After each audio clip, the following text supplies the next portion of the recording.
What is up, and welcome to the More Than Coffee podcast. It's been a hot minute since I put out an episode. A lot of things changed. So I started this podcast actually a year ago this month, and I started with a friend of mine as a co-host, but a lot of things changed, from career decisions making a change to life making a change. So much happened in a year. So it really took me a long time to kind of figure out where the vision was with the podcast and where it was going to go. But I finally feel like we're at a good stage now to get this thing rolling back in gear. And today we have a special guest named Ethan Anderson coming on the show. We'll get into more about this episode in just a second, but want to give everybody who hasn't heard of the podcast kind of an update on what this podcast is about. More Than Coffee podcast, what I want to do is bring on young entrepreneurs, hardworking individuals, and creative mindsets, creative geniuses, I'd say. Just basically bring these people in, hear about their story, hear about their life, hear about what got them to where they are now and where they plan to go. So I think it's going to be a great podcast with a lot of visionaries coming on. So we're going to hear a lot of different perspectives.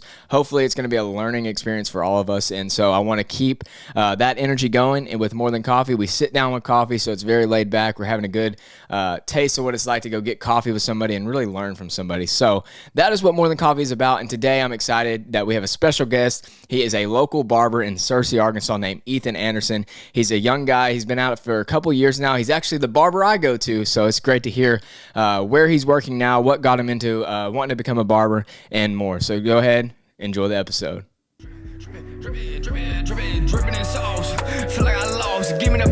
Hey, we're here, More Than Coffee podcast, and today we're back at it again. It's been a while, man. We got a special guest today. We got Ethan Anderson. What's up, Dylan? Dude, what's going on, man? You just got was talking to you right before this, and you just got off of work, right? Yes, sir. So how many haircuts did you do today? Man, today was an easy day. I did seven. Seven haircuts, okay. Ran some errands in the middle of the day. Well, that's crazy, man. On the grind right over here. Appreciate you coming on, right after work. Thanks for having me, dude. It's not like sometimes after work it's time you just crash, hang out, do whatever, right. But you're coming on the podcast, so right, man. Appreciate you coming on. Here. Heck yeah. So we got Ethan today. Ethan is a barber here in Searcy. So we're in Searcy, Arkansas. And I actually go to Ethan to get my haircut, so that's where the connection is here. It's just pretty cool. He's does some fire fades. He's got it going on. Got the social media game going. But I see I went and got you 7 Brew because I know I've seen you come through 7 Brew. And this is More Than Coffee podcast. So right. Every time we do an episode, I like to start off with a little drink of some coffee. So do you like what you got? I do, man. Gotcha. You got to remind me what it is. So this is you said you like hot always. I do, always. You always go hot. And so I went with the Smooth 7 because you said you like it a little bit darker, not as sweet. So Smooth 7 is Irish cream and white chocolate. Okay. Yeah. It's phenomenal, man. Heck yeah, dude. Gotta support the clients. I mean, if y'all gonna come through and see me, I might as well come to your place of business and dude. Hey, that's what it's all about. I always go with my go-to hot drink is the sugar-free blondie with honey. Okay. Add a little bit of cinnamon in. Okay. So I got put on that drink, and I've just been on it ever since. So it's definitely good. Cinnamon sprinkles is kind of like it's my way of adding a little bit of extra to it. You know? Right. I Next like time, it though. I'll hit you up for one of those next time. No doubt. Are you a hot coffee drinker like any time of year, any season? Yes. So like we've had some crazy hot weather in Arkansas like the past few weeks. You're still going hot? So over the summer, actually, on breaks from work, if I get 30 minutes here or there, I'll actually go next door and order a hot coffee, and then I'll sit outside and smoke a cigar and drink a hot coffee. Really? Middle of summer, it doesn't matter. Well, the cigar probably, that's probably pretty good with it too, huh? Phenomenal with the Yeah. coffee. Well, what kind of cigars are you? Dude, I was on, Sweet Jane's has been what I've been on recently. I just got some, they're little cigars, man. They aren't super thick. It's about a 30-minute smoke. And I've been having that with the coffee. It's perfect amount of time for a break. You sit back, you have time to enjoy it. Doesn't take forever.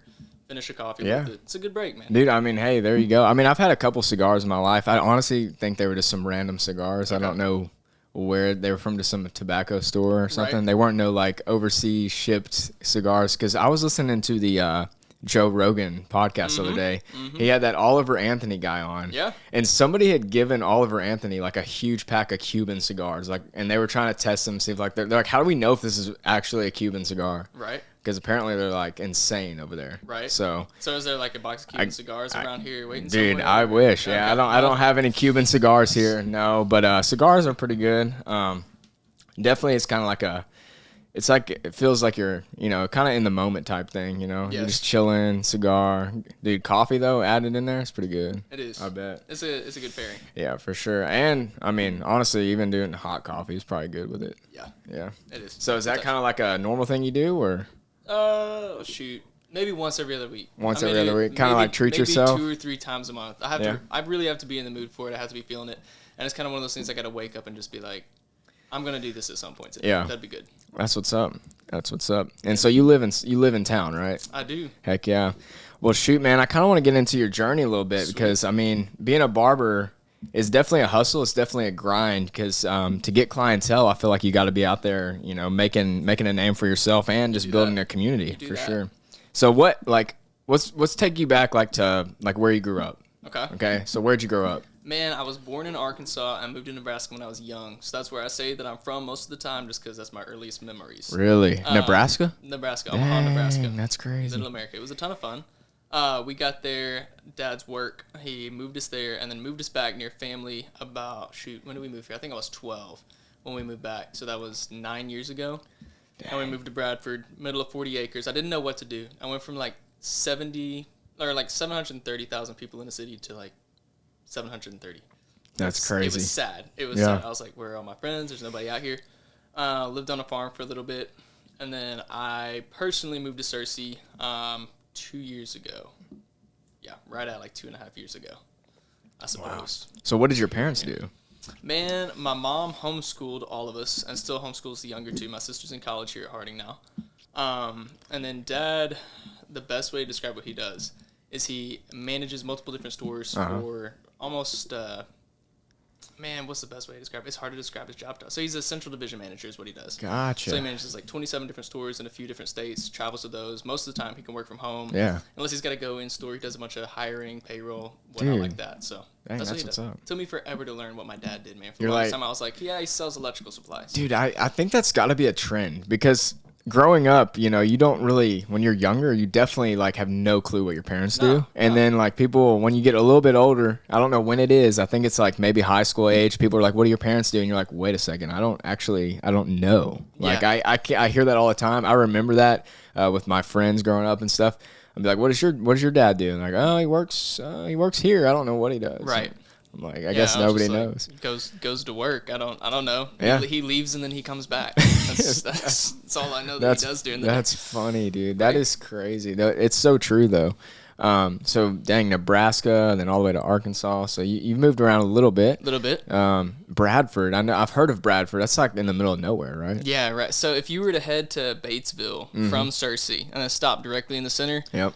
Face left and you'd see my house. That's where I live. Really? Yep. Does your family still live there? They do still live there. Dang. Yep. So how many siblings? Chickens anymore. No chickens? No chickens anymore. They gave up that endeavor. So you're no farming life, anything like that? No farming anymore. My grandparents will have a garden out there every year. Well, that's nice. I mean, being able to grow your own stuff, it's got to be good. Oh, they love it. They're retired. They can come out, have something to do, so hang out with us. Your grandparents are there?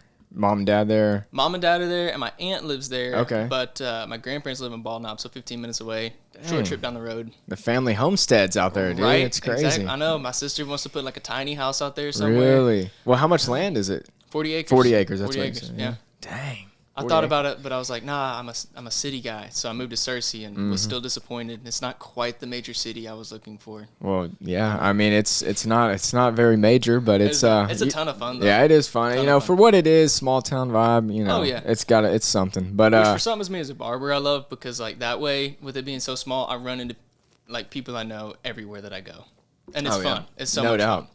And y'all have a cool little spot there, right? In the old school downtown area of Searcy, which is, I've always been a fan of it. It definitely brings back an old school vibe, and then y'all kind of have just taken over and made it your own space.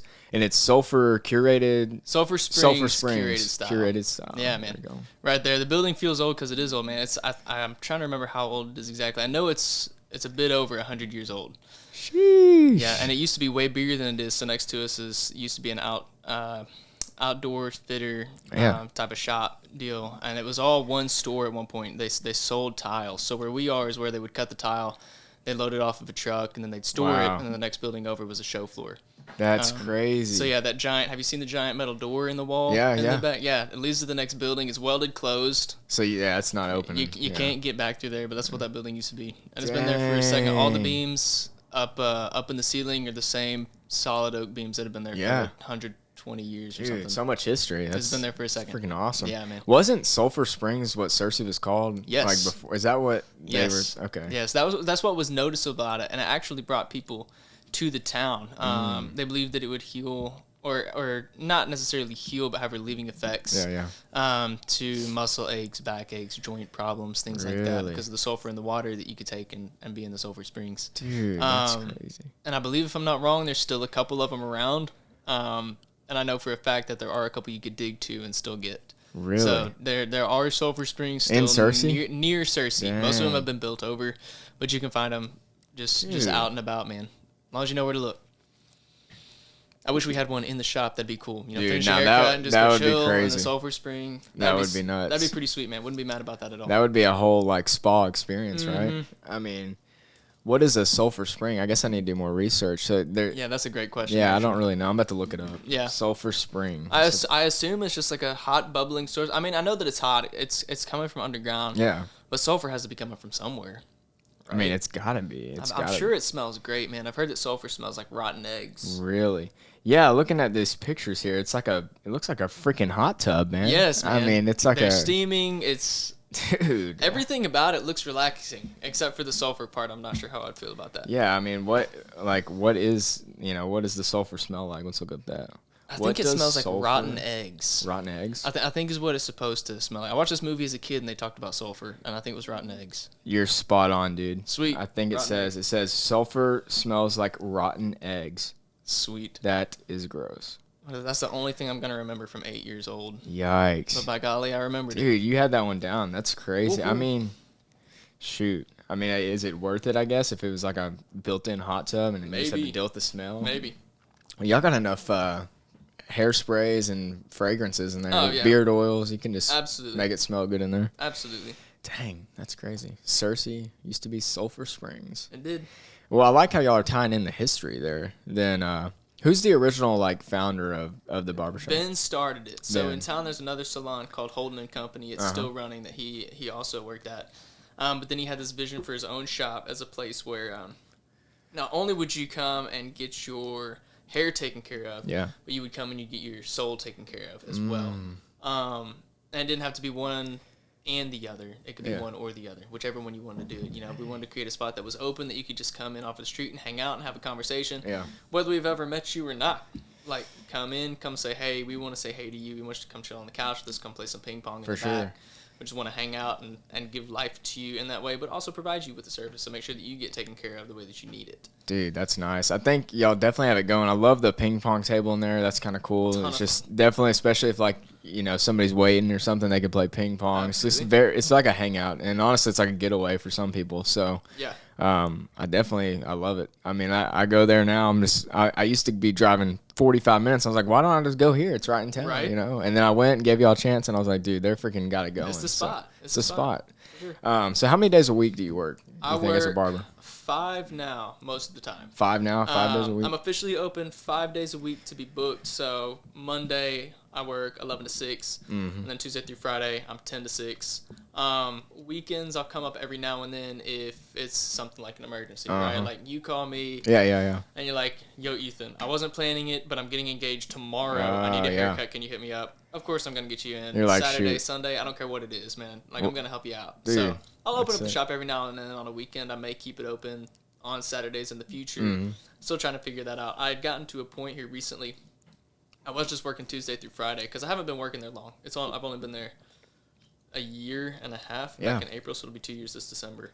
And I was just open the 4 days a week. I didn't have the clients to warrant going up 5 days a week. I filled up, and I was like, well, man, maybe if I go to 5 days a week, it'll help, relieve the load a little bit. And it didn't, man. Now I'm just busy 5 days. Now you're just staying busy. All right, it's a good problem to have. Back to school too, so I mean, that's got to be helping you out. Oh, it definitely is. I'm about to feel it here in about 2 weeks. Everybody gets their hair cut by, the lady at home that's been doing it for their whole life. When they come in, about 3 weeks and get another haircut, and I'm like, where did you all come from? What happened? You got to fix them up. Right, exactly, man. So how did you like get into cutting hair? Did you like did you cut hair before you were like, I'm gonna be a barber, or like did it just come across your mind like I want to be a barber? Like how did that come about? The only hair I cut before being a barber was our dog's hair. That was about it. And I cut it Really? one time, and Mom said that I was never gonna be allowed to do it again. Oh my. The short answer to why I became a barber, and honestly one of the most honest ones, was I knew I didn't want to go to college, but I wanted to work.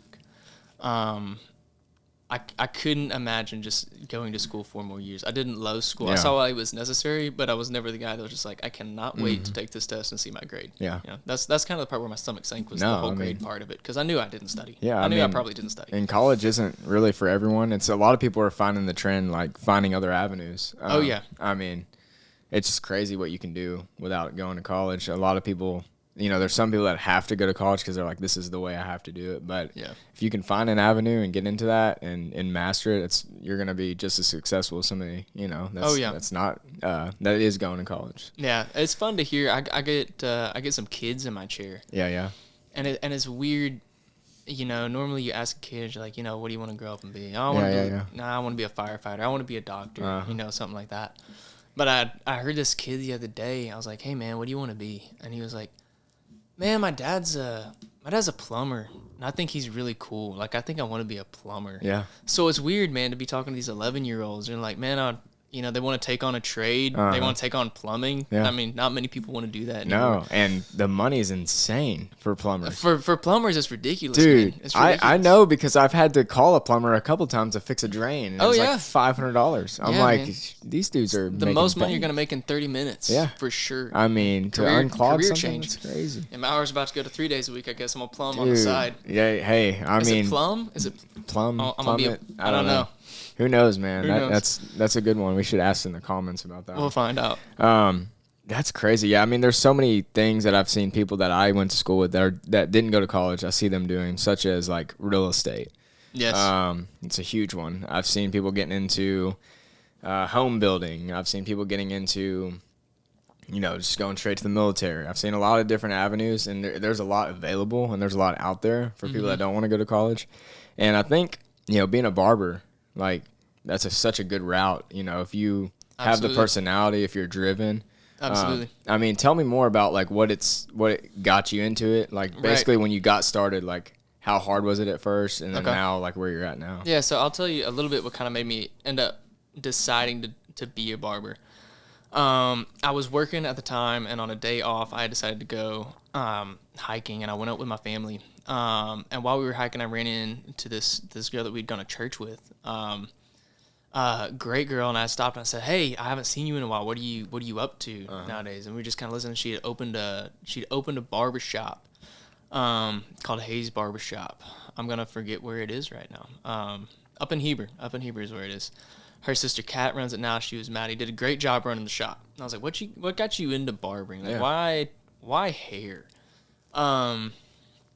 And I think the reason I asked that question was when I was younger, I tossed around the idea. I'm like, you know, I like styling my hair. I like braiding hair. I like this. Maybe I want to be a barber. But then as I grew up, I was like, nah, I guess I'm just going to go to college. All my friends are doing it. That's what I'm going to do. So I think I asked her with this little piece of me still wondering, like, is being a barber a viable option? And, you know, live and pay for things and still enjoy my quality of life. And she told me a little bit about it. And it was all things I enjoy, man. It's a service to people. It's a relationship with people. It's a connection. Yeah. It's just fun to hang out at a barbershop. I think most of us have seen the movie Barbershop. Yep, I get to live that movie every day. Ton of fun, man. Heck yeah. A little less drama. Nobody's stealing anything at the barbershop this time. But, I mean, that's kind of what got me into it. So the next day, I think it was the next day or the day after, she was taking her sister up at the time. She was like, hey, we're going to go to the school that I went to. And we're going to meet the instructor, and she's going to come on to school here. Would you like to ride along with us if you're interested in this idea and you think that you might stick with us? Do you want to ride with us and come check everything out? And I was like, yeah, sure, why not? So I walk into the school, man. And I walk in, I was just like, man, this is a cool spot. It was set up. I mean, checkered floor. There's a little desk there. We went through and met the instructor. Great sales pitch. Had a phenomenal sales pitch for it. And at that time, I was like, look, I know I don't want to do college. I'm interested in this, but I don't know about it. and this is significantly cheaper than a college class. Yeah. So I thought, hey, I'll at least try it for a month. We were able to pay by the month, so I was like, I'll try it for a month, see what I think, and we'll go from there. So I made the decision pretty much that day. The next day, I called up and I was like, hey, I'll bring my deposit in. I want to come to school, and I started a couple weeks later. Man, and to be honest, the beginning was really boring. Yeah. You walk in. When did we get there in the morning? We got there at 9 in the morning. So this is is this Barber school? This is Barber College. Okay. Barber College in Conway. Yeah. So at the time, I'm still living in Bradford. So I'm waking up at 6:30 to make it to school by 9 because it's an hour and a half drive. Jeez. So I drove up there every day for 16 months, actually. Wow. Or not every day. 3 days a week for 14 months, and then 2 months I drove. That's how long Barber day. College is? Okay. So on average, you can finish it in about 10 months and some change. Okay. It takes 1,500 hours to get through it. So however long it personally takes you to finish 1,500 hours is how long it took. Since I was only going 3 days a week and then working 3 days a week so I could pay for school, get out. I didn't want to owe anybody money by the time I got out. I was able to knock it out in right at 16 months. Wow. So it wasn't super So where long. were you working? Man, I was working at Chick-fil-A at the time. Chick-fil-A, I was. dude. That's crazy. So serving the Lord's chicken, man. Yeah, serving the Lord's chicken and then cutting hair at the Barber death. College. Absolutely, man. That's wild, man. So it was a ton of fun. Yeah, so 1,500 hours. 1,500 hours. So you're in the midst of this. You're driving over an hour a day? Over an hour to each time you go down there? Yeah. Was so it like Monday, Wednesday, Friday? 3 hours total drive time, and I went Tuesdays, Thursdays, Fridays. Gotcha. Because I could work Saturdays that way. Barber College was only open Monday through Friday. And, man, I'll be honest with you, I spent the majority of those 1,500 hours sitting around and not doing crap. Well, what do you do then? Like, what's going on there? So the way that a lot of barber colleges are set up is you'll have a set time during the day where you will go and you'll read a book, and then you'll go with an instructor to a classroom, and you'll talk through the theories of cutting hair. You'll learn hair types, hair textures, how to cut hair, what the different tools are, pieces of the tools, sanitation, all that jazz. Dude.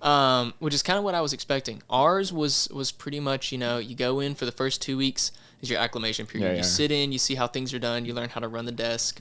And the basic setup of running the desk was, the Barber College was set up like a barber shop. If you come in, you need a haircut, you pay your $6 and then we'll assign you a student and they'll cut your hair. Really? And that's how it worked. So you just pay, that's for like if people just want to let somebody that's in school cut Right, exactly. A lot of it we took care of, man. Our clients at the time were probably 50 years or older, the majority of them. We had a nursing home that would bring a bus full once a month. A bus full? On Friday. Yeah, so we'd have about 40 people in there. Man, I mean, between the 20 of us, we'd knock them out in 15 or 20 minutes. Wow. That's wild. What I'm curious now, like what hairstyles are they, like what are they mainly asking for? It's more of a lack of hair style, actually. I mean, that's what I would be thinking. I mean, it's hard. I feel like it'd be harder.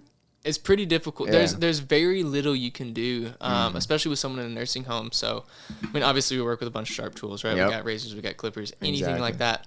The older you get, the thinner your skin gets. So you really can't get anything beyond much of a buzz. I mean, it starts becoming risky to cut you up with scissors or with the razor or anything because we risk the chance of cutting you. And a lot of the time you could be on some blood thinners, you could be on heart medication, and it's all going to affect how much you bleed, how quickly you bleed, and it's hard to control.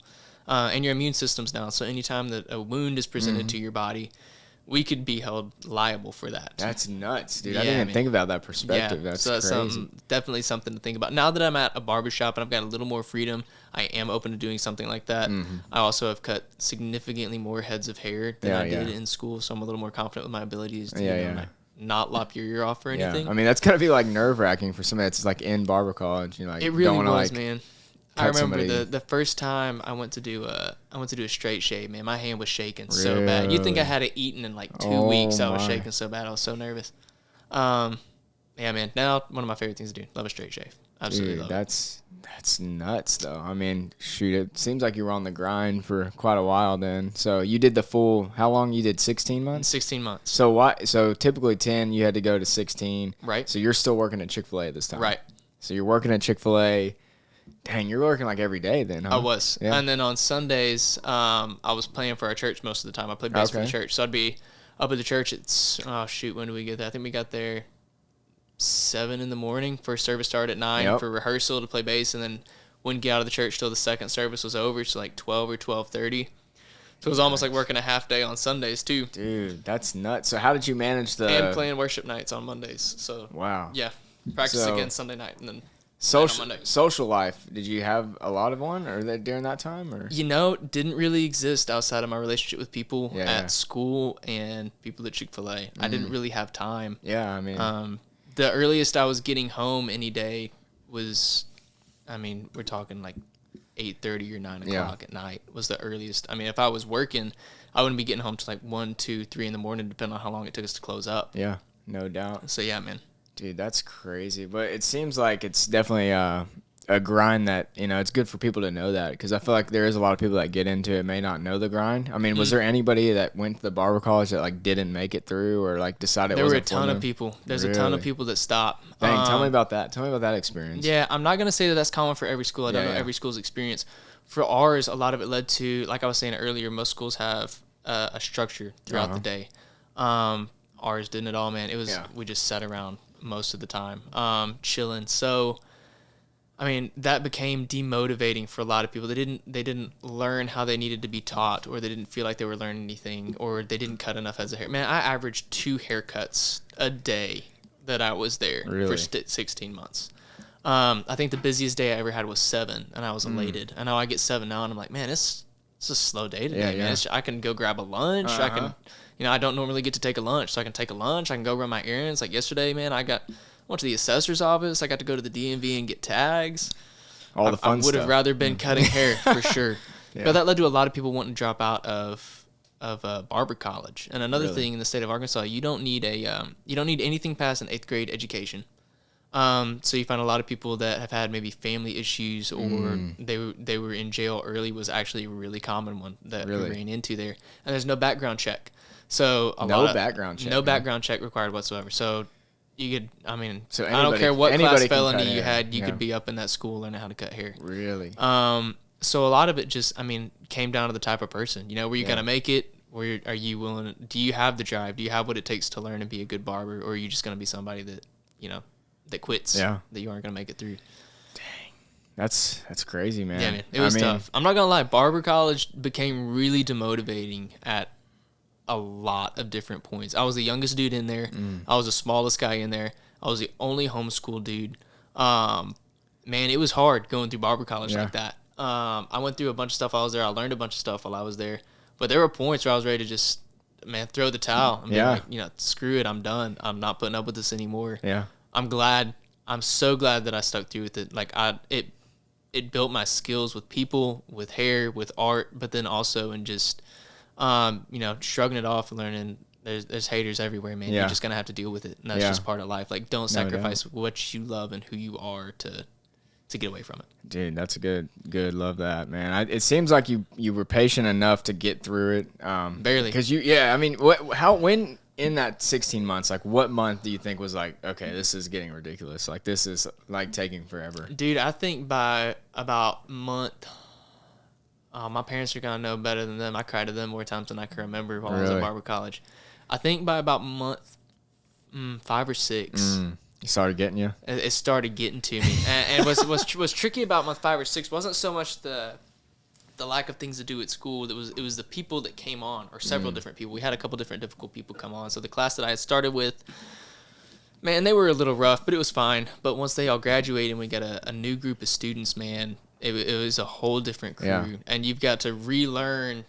I mean, everybody that was in there was like, this place is a prison. It's got its own politics that go on. There's a certain way that you act around certain people. I can't vouch for that. I've never been to prison, thank God. But I will say there were people that you looked up to. There were people you didn't brush shoulders with. You kind of kept your head down and avoided any beef with anybody. So a lot of different people in there. A lot of different people, man. From a lot of rough backgrounds. We had military. We did have felons. We had arsonists that were in there. We had arsonists. We did. There was one guy. Man, we had, high school dropouts. We had a 17-year-old kid that ended up coming and cutting hair because he had nothing better to do with his time. So wide range of people. So do you get paid at all to do what you're doing there at the college? No, we can keep tips, but you have to give the tip directly to whoever's there. Essentially, you have to be working another job while going. Yes. Unless you just have somebody feeding you money, right? Right. It's not sustainable to take that as a job while you're in school. Yeah. You definitely would need to have some kind of thing feeding you some, like Yes. something to, fuel your bank account. Absolutely. Especially if you're driving, 70 miles there and back. Gas is expensive. Is there a lot of competitive nature in barber school? Like who can like cut the best? Is there anything? Yeah. It's a lot of that? We had competitions all the time with who could do the fastest straight razor shave, who could do the closest one. Our favorite one was we had to do it to each other. Of course, obviously we're not going to try to just fly through a straight. No, dude, I don't want the guy with right? the arson, dude. That dude's gonna burn your hair off, man. But what we'd do is we'd have two of us, one on each side of another student, and we'd sit them down in the chair. Wow. And we'd do a skin fade at the same time, and whoever could finish the fastest and most accurate with the fade, if it was the smoothest blend, the best line, the best shape, whatever, we decided to judge it off of that day. They were the winner. Dang. And we'd bet on it. We'd bet, each student would bet $2. Wait, so they would let y'all bet on it? Oh yeah, or is man. it under the table? Oh yeah, no, they. Okay, so we weren't supposed to, but if we argued with him hard enough, he wasn't gonna say anything. Yeah, he's like, Yeah, he was like, I guess I can't. Dude, I mean, there like were that. like 22 of us and one of him, Dude. And he's just a really sweet guy. He was kind of a pushover, but I loved him to death. Yeah. Do you think during that process, because in my eyes, like I'm trying to envision like what it would be like. Do you think that people can get in their head easy in barber school? Oh yeah, Like absolutely. Whether it's like getting. Like, I feel like in barber school, that's, like, the best time to be able to, like, you should be able to take criticism. Yes. So that you could get better. But I bet there were some people that were, like, hated any type of critique or any criticism. Oh, yeah. Oh, yeah. You hit a point when you've been there. What I found as a common theme was when you were there for 1,000 out of your 1,500 hours, you pretty much knew the basics of cutting hair. You could go into pretty much any barbershop and at least get a job. Yeah, yeah. So for that last 500 hours, you had a lot of people thinking, like, there's nothing else for me to learn. I'm the best I'm going to be. And it's just not true, man. Yeah. I mean, that's still a third of your time that you have left that, look how much you've learned in 1,000 hours. What else could you do with half that time again? But a lot of people would hit that 1,000-hour mark and just didn't want to listen. They didn't want to continue to learn. So if you told them, hey, here's another way you could be doing this, they could lash out at you pretty quick, and they weren't open to it at all. That's wild, dude. Yeah. Well, shoot, it seems like you made it through. We did. Got a lot of good experience from Thank it. goodness. And then you landed a job at an amazing shop right in Searcy where you're from. I did. So that job was actually landed before I ever started school. No way. Yeah, so the gentlemen that were running the shop at the time, Benjamin and Wesley, Ben and Wes, they'd been my barber since I was like 15 years old. Mm-hmm. So at the time, it had been a few years. I started going to barber college when I was 18. Yep. So yeah, I knew them, and I'd come back. I actually had a haircut with Wes after the day I went hiking and thought about barber college, and I told him about it. And he and Ben let me know. They were like, "Hey man, if that's something you decide to go through with, we've been looking at bringing on another guy. We know who you are, but just skip an interview process. You've got a chair here if you commit and you stick through going to barber college." Dude, So, that's impressive. I mean, crazy. that's just how that goes to show, like, connections are everything. Oh, I mean, absolutely. you already had a connection Absolutely. with him, and then you're mentioning it to him probably while you were getting your haircut. Oh yeah, and- especially in trades, connections are a lot. That's how a lot of people end up in a trade. Oh, my buddy's dad had a company and I went to work for him, or I went to work for my grandpa's business. Super common in the trade, man. That's awesome though. And Oh, so yeah. you got that job kind of lined up. So that in my eyes would give you kind of more motivation to go through with it and, It did. and get it done. That's right? the only reason that I ended up making it through barber college was because I knew, I was like, look, man, this is the worst experience of my life that I'm going through right now. But it's for a short amount of time, and we're talking about a job that I could have and love forever with great people to work with every day. Yep. So, really, ultimately, that's kind of what was my big motivator to get through was where I was going. Yeah, and you being able to have that kind of a clearer image of what it would look like. You knew the shop, you knew the people running the shop that you were going to be at is probably. You probably were set apart from other people because I'm sure not everybody had something already lined up. No. So that's pretty good to have in your. Yeah, it was pretty cool, man. Sure. And that's something that I recommend to everybody. I've heard people being like, I think I'm going to go to barber college. I'm like, before you're out of barber college, once you hit that 1,000-hour mark, you've learned most of what you're going to learn until you're out in the real world, right? You're going to learn more in the first 6 months of cutting hair than you did the whole time you were in school. Yeah. But I'm like, hey, hit that 1,000-hour mark, start looking at a shop and start getting to know people and getting plugged in around. Because, connections are everything. Yeah. You need to get your name out there. You need to know somebody's watching you, somebody's looking at you. Yeah, it's almost, you would think, because, Wes and Ben, who you referenced saying, like, they offered you the job before you even went to the school. So they were doing that based off of who you were. Right. So like, what would you say? Do you think the personality and the type of person you are plays a bigger role than, because they obviously didn't care about your skill set yet, because they didn't know what you could do with the scissors or with the trimmers or anything. So obviously they believed in you. Right. So I definitely think there's something that plays into that. And I guess you do have to have I would think you have to have a great personality to be a barber or somebody that's working in a salon, because you're going to be talking a lot. You're going to be interacting with people. You're cutting people's hair. I mean, it's something that they're going to be pretty upset if it's not done the right way. Right. So, no, absolutely. Who you are as a person, I think, matters the most if you're going to be a barber. I was telling somebody the other day, they were like, what classifies you? How do you end up being a great barber? You know, who says that you get to be a great barber? And I don't think you being a great barber can be determined by other barbers looking at your skill. It needs to be determined by your clients. Yeah. Because anyone can cut a good head of hair, right? Anybody can learn to do that. At which point I'm just like, man, you're just good at cutting hair. A barber is a lot more than that. It's a mentor when you need it. It's a brother when you need it. It's a son to the dads that never had one. You know, it's a dad to the kids that never had one. It's kind of where they go. It's a safe spot, man, especially for men to come and share life stories. I've heard so many stories in my chair. Yeah. That's what makes you a good barber. Dude, that's is your ability to be with people as well as provide a good service. Yeah. And there's definitely shops that do. I think the traditional like barber shops that are, you know, sort of like what you guys are doing. You have your own vibe, you have your own setting, you make it comfortable for people. You want it to be a certain way when you can kind of make it your own. Yes. And that kind of way, I feel like that really builds your clientele. Like it's better than, you know, the big names like Great Clips or, you know, the vibes are just different. Right. Like Sports Clips or, you know, those big ones are different than like a traditional, like go to like a local barber. Right. And really sit down with somebody that's been in the community, been investing a lot of their time into people in that community. So I think I love small businesses and barbershops that are really just, you know, paving the way with their own kind of, you know, vibe and everything like that. Absolutely.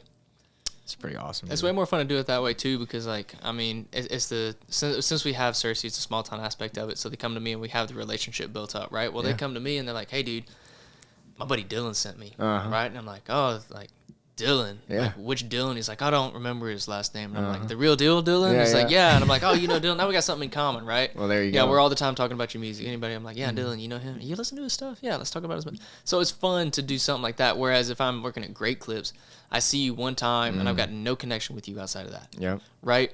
So it's cool that like, I don't know. It's cool to see people that interact with other people. It's almost like as a shop, we've built our own community that reaches another community.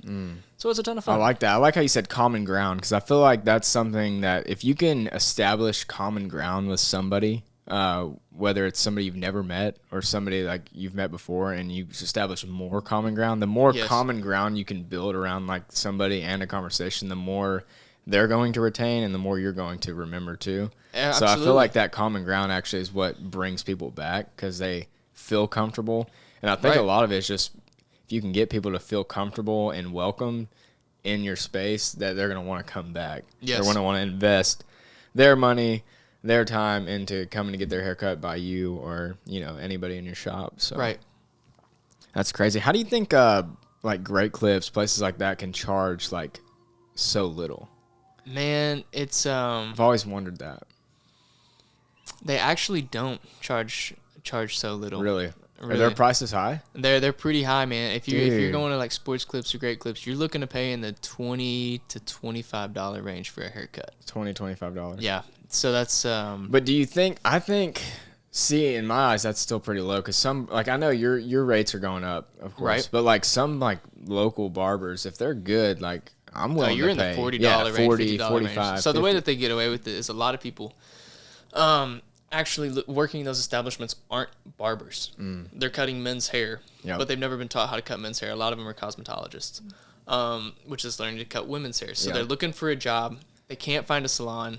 They end up working at Great Clips, right? Well, look, if you're in need of a job, you're willing to work for minimum wage. Yeah.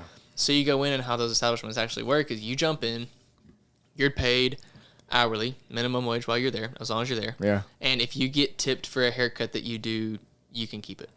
Cool. And that's how you're paid. So they're just mainly getting tips, right? Yes. If that shop sold one haircut an hour at $25, you could pay 2 people working that hour in Arkansas state minimum wage. So that's how you get away with charging so little. Yeah. As long as you do one haircut an hour, you got 2 people on staff that you're paid, you're done, good to go. So that's how you can get away with charging so little like that. I've been to Great Clips a long time ago. That's some false advertising, isn't it? Dude, it's crazy. Yeah. I mean, I went in there one time, probably, I don't know, it was in high school. Kind of a last minute ditch thing. Never gone back. Yeah. It's same. I went for I had to get senior photos and was negligent and didn't book with Wes. And I went in and I came back out. They messed me up, man. Yeah. I looked better before I got a haircut. Oh, dude. Yeah, that's nuts. Yeah, one time I went to Great Clips and I asked for I wanted like a kind of like a skin fade, but they took that like, that's risky. We're gonna do a skin fade. Oh yeah. We're gonna skin the whole thing. Yes. So there was no fade to it. It was just a straight slope of skin. Gotta love it. Yeah, no fading there. Yeah. Dude, it's nuts, man. So now you're at Sulfursprings Curated Style. So yeah. A lot of big long name there. Yes. But it's awesome. It's a mouthful. Basically, you've been there. It says you've been licensed since 2021. So you started then probably right after you got licensed. December. Yep. Gotcha. I was licensed. Yeah, I guess I was licensed right at the beginning of December. Okay, that's crazy. Dude, that's sick. And so you go. I saw your Instagrams like Barber Anderson.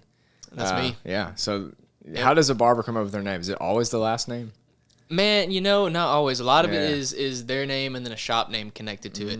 Mine was just because, the guy that I work in the back with was Barber Rains. Gotcha. I was like, man, what a distinguished sounding name. Yeah. And I was like, Barber Anderson. I was like, okay, I can get with that. Yeah. And then the 716 at the end of my handle was for no particular reason other than I woke up one day with the number 716 in my mind, so I throw it on the end of absolutely everything. But yeah, that's how I came up with the name, I guess. Yeah, I mean, outside of socials, I'm Ethan. Yeah. Whatever you want to call me. I'm your barber. That's it. Your barber, yeah. That's it. That's all I am. Dude, that's awesome. I mean, do you feel like you're still building new clientele? Absolutely. Yeah. I took care of 3 new dudes today. They were like, hey, this guy recommended you. I heard about this guy from my club that got a cut from you. I want to come in. So it's fun, man. Yeah. I mean, I'm pretty consistent. Keeping the same clients, taking care of them multiple times, but it's always fun to throw on a new one and add them. Dude, that's awesome. Yeah, dude. I bet you've heard some crazy stories off the top of your head. Like, what's the most bizarre thing? Like, you don't have to expose who it is, but like, what's one of the weirdest things you ever heard? The weirdest thing I've ever heard. Like, I bet people overshare sometimes. Oh yeah, I've heard some definitely some oversharing. Because in the coffee industry, with me at Seven Brew, we hear a lot, and a lot of people. You have your people that are quieter, and you can kind of pick up on the nonverbals, that kind of thing. Yes. You have some people that are just come through there. They're ready for a story. They've got to tell you something. Oh yeah, they got like crazy. Right, something crazy. Bizarre. So the craziest story I think that I ever heard. I was just holding conversation with this guy, man. We're talking, and the conversation has a lull in it, and this dude just drops an absolute bomb on me. And he's like, "So my son, did I tell you my son almost died yesterday?" Oh shoot! And then leaves it at that. There's nothing else. And I stopped. Like I turn my clippers off, my comb goes on. And I'm like, "You said like, what? What? Say again?" And some storms were coming through his son's hometown where he lives, and they knocked down a tree. And it fell through his roof right next to him in bed. And, like, the branch went through the bed. Bro. Yeah. He survived? He did, man. He had, like, 2 or 3 bruises on him and a couple scratches from branches. The dog that sleeps on the bed next to him was fine. The tree had landed in between them. What? Yeah, which was crazy, man. Also, I'm like, hey, next time, give me a little heads up before you drop that on me, man. I'm like, I need to know how to respond to that. Dude, that's crazy. What a blessing that dude survived. I mean, honestly, that's insane. He called his parents and tried to convince them, hey, I'm okay, stay where you are. Yeah. I'm like, what parent is going to stay? Like, nah. I mean, if you were my son, I'm showing up to your door right then. I'm like, man, I'm already in the car. I'm on my way. Well, now I have a new fear of... Right, exactly. Because I know there's a tree above my house. There is, man. There's a large tree out there, there's a large tree, up. dude. Jeez. Let's hope that doesn't happen here. But that's crazy, dude. Yeah. I mean, yeah. That was the craziest thing I've heard so far. We could go on all day probably. You probably have like 1 million of them. But that's interesting. I definitely can feel you on that. I love hearing stories, though. So even if they're crazy, bizarre, I like hearing them. But some people are just brave, man. Some people will open up, and we've had people come through. I've had one guy come through, and he's like, well, my ex, she's a crazy, you know, da-da-da-da-da. They start cussing. They start saying all kinds of stuff. Was it me? Yeah. Yeah, sounds like we have a similar story. Yeah, it's like crazy. Yeah. Yo, you and your situation? Same. Oh, same, yeah. You're like, yeah, we all have a crazy ex that we regret, man. Yeah, it's okay. It's okay. Dude, that's crazy. But, dude, no, there's some girl came by in the drive-thru one time, and she, you could visibly tell that her car had been keyed.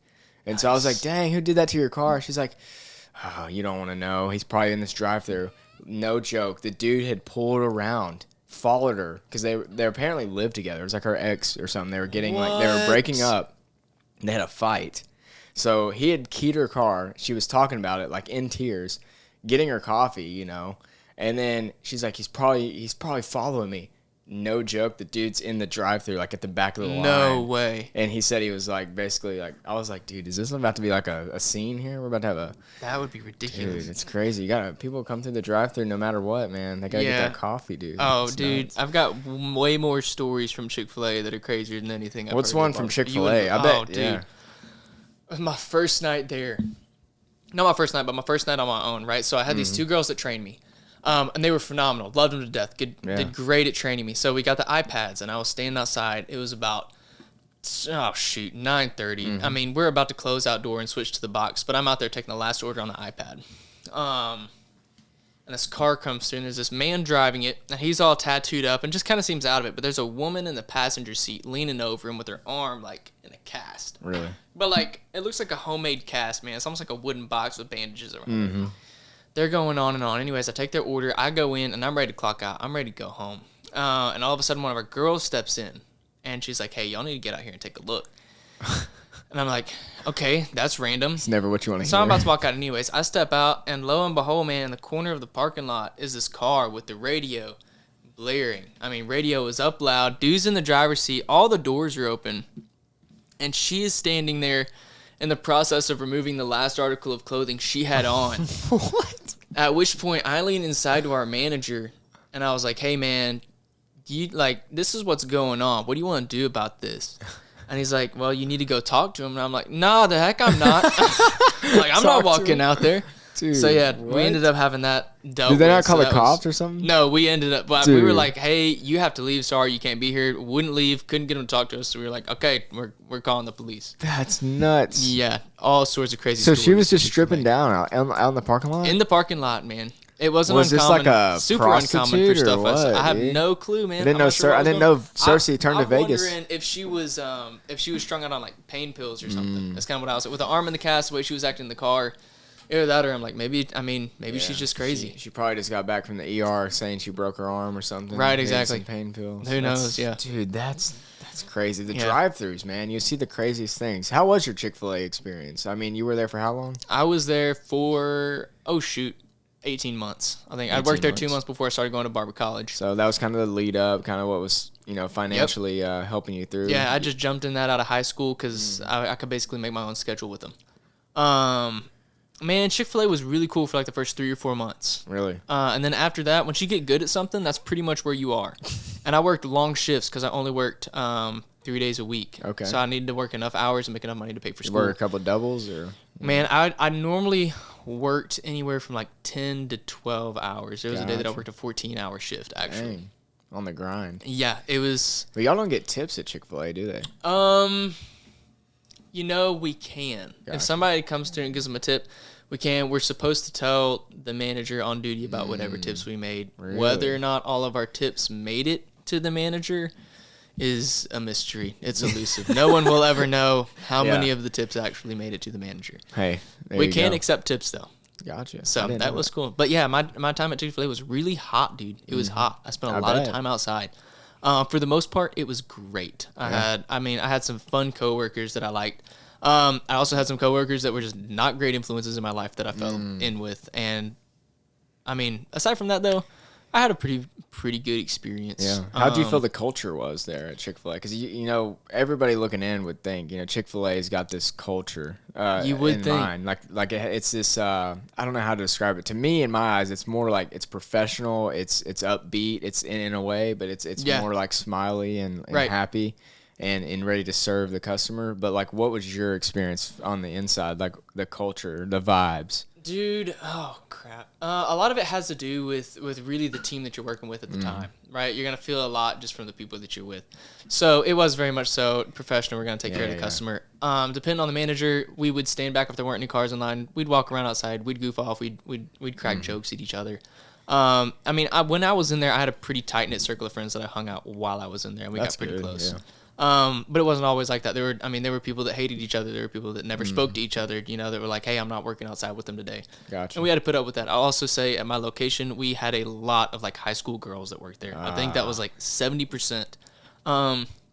Which I'm sure you can imagine was not always the most fun to work with, for sure. For sure. It's different phases of life, different conversations. It's all different things, especially like high school workers. They mostly are working night times, that kind of thing. And so it's just a different vibe for sure. You kind of want sometimes you want people around your age there too, and that kind of thing. It's crazy. But Chick-fil-A, it's pretty fast. I mean, y'all got to be moving in there. They were pretty quick. We could move a line that was wrapped from the building to the road. We could have that car out the road through the window in 7 minutes. That's good. Done. Order taken, food done, and you're back on the road in 7 minutes from the time you got there. I mean, and we're talking line is wrapped around the building. Yeah.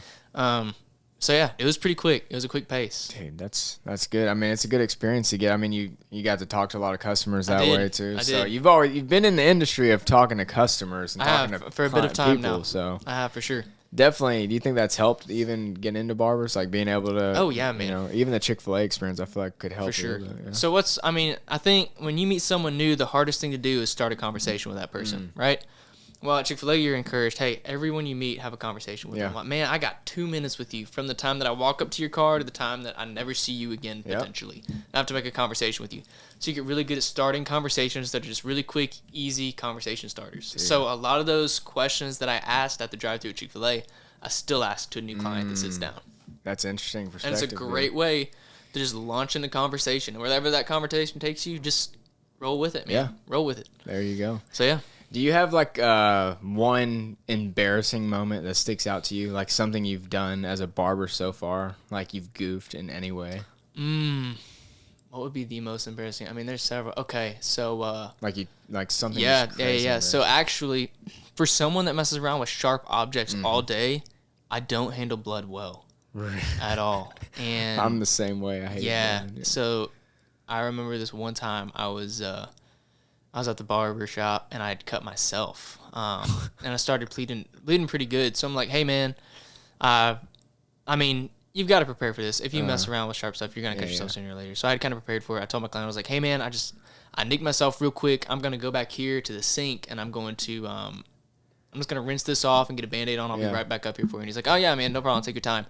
Well, I get back there and it's way worse than I thought that it was. I mean, I hit water on it to the sink and I watched my skin fall off. And I'm like, this is not awesome. Disgusting. Was it on your finger or something? Yeah, man. And I passed out in the barbershop around clients, around the other barbers that were there. Luckily, the people that I work with now were phenomenal. I mean, I came back with the dude that owns the shop, had paused with his client, told her that he'd be back. He had a cold towel for me.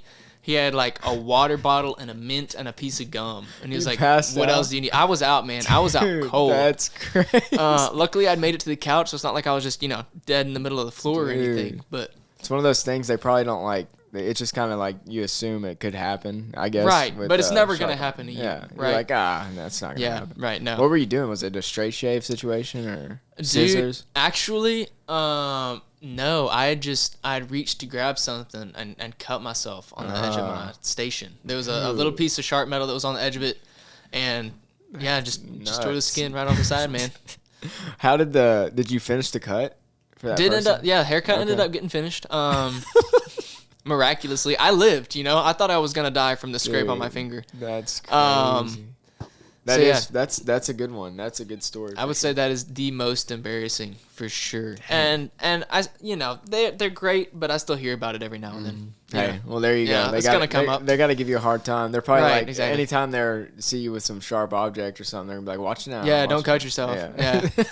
They do a lot of that. I need to get one of those signs that is like the sharp objects, keep fingers and toes away from machine work. I need to get one of those by my station. What would have been awesome is if you had a Polaroid pic of you like passed out That would be epic. Put that up on your station. Yeah, I think I just blow it up on like an 8x12 canvas. Just like this is what can happen when you book with Barber. 100. That'd make a great meme. Dude, it would. Actually. So, man, it's been good so far. I kind of want to just hear now this kind of like a wrap up of like what's next for you. Like what the vision is now that you're in the role of this barber. Barber Anderson's full speed ahead. Right. You're cutting hair, you're picking up business each day. Is there like a point where you like just get to a point where you're like, I'm doing enough cuts, or is it always like I need to get more and more? Like how do you see it as a barber? I always want more clients, but I never take for granted the ones that I have. Does that make sense? Yeah, I get that. I'm not just out there looking for the new. If you are meant to be a client of mine, you're gonna find me. Yeah. That's how it is. I don't advertise. So you're more trying to keep people coming back. Exactly. And that's a good. I would think that's a good perspective. Yeah, man.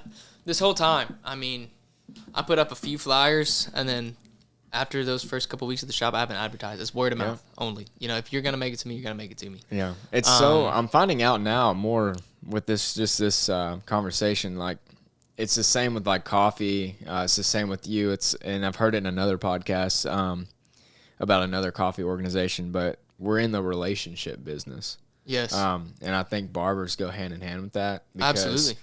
You're building a relationship with somebody.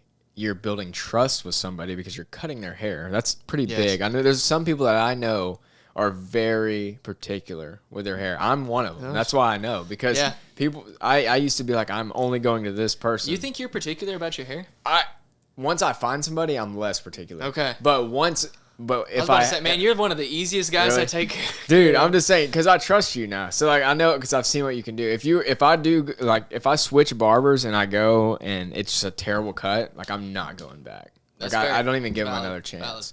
So for you, like, I'm not gonna say I was like not nervous, because I was like, I've never seen, like I've seen him cut other people's hair, but I was like, he's a fresh new barber, I don't know. He's a kid. Yeah, and so I was like, let's give him a try. You cut my hair, and it was just, you killed it. Like, it was just amazing, good cut. And I was like, dude, why have I been driving to Little Rock? I've been driving 50 minutes every time to get my hair cut. Right. When I can just go to Ethan and help you out too. So I was like, shoot, you killed it. So appreciate it, man. I definitely think a barber's first cut with somebody new it's a huge one if you're gonna get them back. So then I think hair is one of those things that people don't give you more like grace on. Like if we. Like in coffee, we want that drink to be the best they can have. Right. And yeah, for some people, if the drink's bad, they won't come back.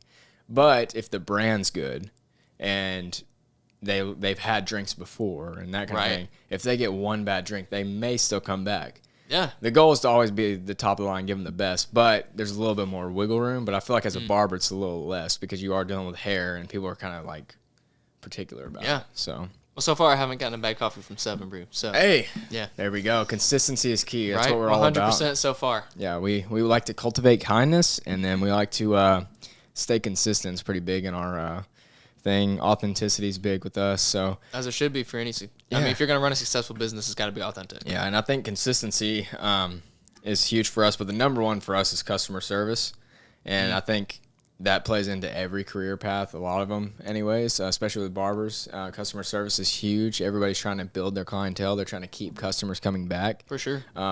So are you planning to, I know you said something about raising the rates a little bit. You feel like you're at a stage where you may be able to do that? Yeah, Are you still doing that? So that actually happened 2 weeks ago. So boom, it's already in the works. Yeah, that happened, and I opened up on Mondays 2 weeks ago as well. Well, there you go. So those are opened up, booked completely on Mondays. They're not my busiest day. And rates went up. Haven't slowed down at all since I did that. So what's the dream goal now with this, or is this Man, what is it? So the dream with this, or kind of the plan out with it, is I love where I'm at, but I still want to own my own barbershop. And the vision for that is I'd love to start something where I throw something in a train car and we got 3 or 4 barbers in there, and it's a really cool spot. And they're cutting out of it. And then I want to use, I want to interview the guys that work in my shop. It's going to be under my name. But you have your freedom there. I'm just going to own it and pull profit from it. Whatever you pay me in rent is what I get from that barbershop. And you guys charge what you want, take care of the clients you want, work on the days that you want. And then start up a chain like that in a business where I can have someone build these barbershops for me. I'll ship them to you on a 18-wheeler. You got my name, pay me your rent. Are you talking about like the containers? Yeah. Just like those train car containers. I know what you're talking about. But I want to put legit barbers in there. Like, I want to meet you. I want to know who you are as a person. I want to see your skill. You're repping my name, my brand, and I need to make sure you're consistent with it. Dude. Right? Like, obviously, if you're an arsonist, probably not going to want you to hear from me. Right? And like you said, and you have a good perspective on the type of person it takes to be a barber, because you know what you're trying to do. For sure. Build those relationships. So you're going to want to find people like that. So yeah, that's a good goal to have, good dream to have. How long out do you think you're looking at? Oh man, we're looking at years, multiple years. But you're building now. What you're doing is it's a stepping stone. So you're basically groundwork, getting all the experience you can, learning from maybe the other people that have hired you on. So you're gonna learn a lot from that. And it sounds like you got your head on straight as far as like where you want to go with it. For sure. So that's always there's definitely a direction with it. Dude, that's incredible. One thing I also wanted to mention. Have you used or have you seen these videos of people using AI to like come up with hairstyles? I have seen it. Dude, I have seen that. You think that's going to help barbers in any way? Man, I don't know. I've actually worked off a couple of those AI generated images people are bringing. They're like, dude, I've that's what I was going to ask. Whatever, and they'll bring in, I need some headshots for work, right? So I'll just mess around with this generator and it'll generate haircuts on them. And it's a really cool concept. It's great. There's a couple problems with it. Artificial intelligence cannot, from a photo, decipher your hair type or how it works. They can throw a photo of a haircut on you and blend them together, and of course it's gonna look good. You're like, man, a white dude with a fro that looks like me, and they might pull Michael Jordan's haircut off and change it to blonde hair and throw it on your head, and that's just not achievable for you. Bro, your fade ain't gonna look like that. No, it's not gonna happen. Man. See, that was the same. I was wondering because growing up, I was always like, I want it to look just like this picture, and I remember being shot down by one barber. He was like, "Dude, your hair is not that dark." Like, we're not going to get your fade to be that contrast. Yes. Like, there's not going to be that much contrast. Yep. And I was like, dang, I'll just have to accept that, I guess. Yep. And that makes sense. But why did I not think it made sense? I've had to let a lot of people down and be like, hey, man, you're never going to look like that. Yep. I'm sorry. Or I'll have people coming in with see a lot of pictures of like haircuts on dudes like Chris Evans and Chris Pine and Chris Hemsworth. And once I actually find out, I start digging into it, I find they want to look more like Chris Evans and Chris Pine and Chris Hemsworth than the haircut. It's not even the hair. So then it's like we got to start at ground zero again. You're right. Exactly. I'm like, look, man, like I know a great plastic surgeon, but I can take care of your hair. That's about it. Dude, that's crazy. That's interesting. I wanted to know about that. That's awesome. Yeah. Well, shoot, man, you got I want you to shout out your Instagram before we cut this one off here. Yeah, man. Go ahead and tell everybody. Dude, Instagram is I'm gonna forget it. Barber Anderson 716 is where you can find me on. And then socials. How can people book you to like get their haircut? Booking is on the Sulfursprings website, so it's SULFUR Springs Curated Style. Yeah. If you search Sulfursprings Searcy, that'll be one of the first results that pull up. You go on there, you can find any barber or stylist in the shop, show you available times, book your appointment, throw in your card information. You'll actually get text and an email about confirmation on everything. You can add it to your calendar from the text. Make sure you don't forget it. So it really couldn't be simpler. Dude, no doubt. Or shoot any of us a message on Instagram. I'm pretty active on there, at least as far as checking, responding to messages goes. So if you don't want to use the website, I'm always available on there as well. Dude, heck yeah. I'll also put the link in the description, that kind of thing, and put your handle in there. It seems like y'all got it going on. I love the vibes, love everything you're doing. And you got a good vision for the future, so that's good. So that's basically what this podcast is about. Want to bring on people, innovative minds, idealists, people that are coming up with new businesses, people that are in businesses wanting to start something new. Yeah. And I think this is a great example. Ethan wanted to start his own barbershop after getting all this experience. But yeah, check him out. Go get your haircut by him. I'll be actually hitting him up probably like next week or something. Let's go. I need a haircut. So I'll be there. Heck yeah, dude. Well, this has been good. Anything else you got, man? Man, that's I want to leave with one thing for anybody for anybody that's out there thinking about a trade school but don't know if you want to risk it. If you have what's the best way to put it? If you can afford the risk of a failure, full on give it a shot if it's something that you think you want to go. If you want to go for it, it's totally worth it. Oftentimes you're going to be in charge of your own schedule. You get freedom. You make what you want. You take care of who you want. But it's so much more fulfilling if you think that it's something that you're pretty sure you want to do, other than just doing what everybody else is doing. Because, if you aren't born to work at a desk and you work at a desk for the rest of your life, you're going to hate yourself for deciding on that job. And you're going to get to a point in life when you feel like you can't change and that's all you can do. Dude, so, I mean, that's awesome. If you want to risk it, full send it. Just go for it. Full send it. Love that. Absolutely. Living proof right here. Let's go. Yeah. Made it through. Awesome, man. Well, this has been good, dude. I appreciate you coming on. Yeah, dude. I appreciate you having me on, Dylan. Heck yeah, dude. Sweet.